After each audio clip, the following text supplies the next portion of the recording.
Barangay Hinebra, Jimmy Malonzo mga bro, kakasuhan nga ba ang nambugbog at Barangay Hinebra handa na sa Philippine Cup? Yan mga bro, pagkatapos mong ilike ang ating video, mag-subscribe na rin kung bago ka pa lang sa ating channel at i-click ang notification bell para lagi kang updated sa ating mga sports balita.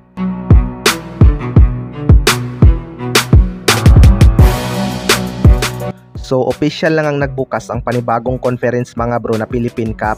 Maraming ang trade ang nangyari noong off-season at may mga team talaga na naglalakasan ngayong conference. Pero panigurado hindi naman magpapahuli itong Barangay Hinebra lalo na at bigo silang madipinsahan ang kanilang Commissioner's Cup title last conference.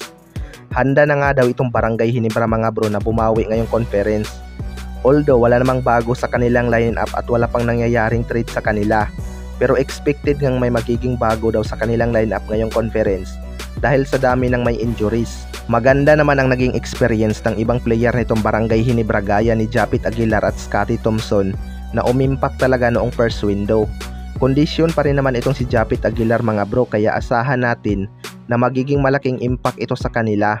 Samantalang maganda din ang naging performance ni Scotty Thompson partikular na sa upinsa ng Gilas Pilipinas. Kaya asahan natin na magtuloy-tuloy pa ang kanyang magandang laro ngayong conference.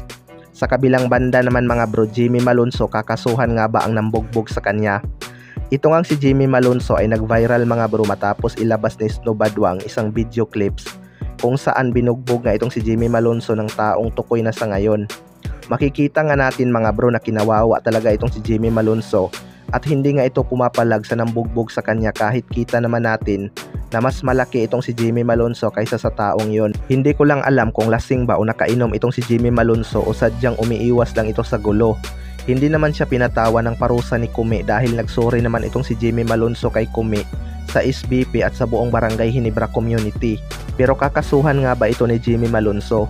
Well, para sa akin mga bro, delikado nga yung nangyari kay Jimmy Malonzo kung napasobra ang suntok sa kanya dahil posible nga itong magkaroon ng injury sa katawan. Kaya panigurado kung tukoy na kung sino ang taong yon, magsasampa talaga sila ng kaso.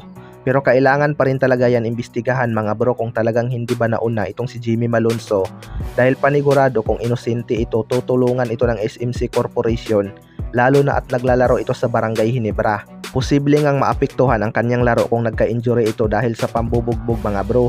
Malaki nga ang laban nitong si Jimmy Malonzo kung mapatunayan niya na wala siyang kasalanan at pinagtitripan lang siyang bugbugin. Dahil may mga video nga na magiging ebidensya. Kaya abangan na lang natin. Kayo mga bro, ano masasabi nyo tungkol dito?